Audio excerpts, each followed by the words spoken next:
টানা 4 দিন অবরোধের পর ধীরে ধীরে স্বাভাবিক অবস্থায় ফিরছে খাগড়াছড়ি। বুধবার সকাল থেকে জেলা সদর ও শহরতলিতে সীমিত আকারে যানবাহন চলাচল শুরু হয়েছে। পাশাপাশি খুলতে শুরু করেছে দোকানপাট। তবে জনমনে আতঙ্ক এখনো বিরাজ করছে।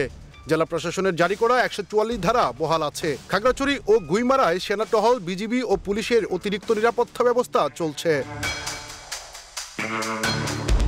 স্কুল ছাত্রী ধর্ষণের অভিযোগে যুগ্ম ছাত্র জনতা অনির্দিষ্টকালের অবরোধ ডেকেছিল।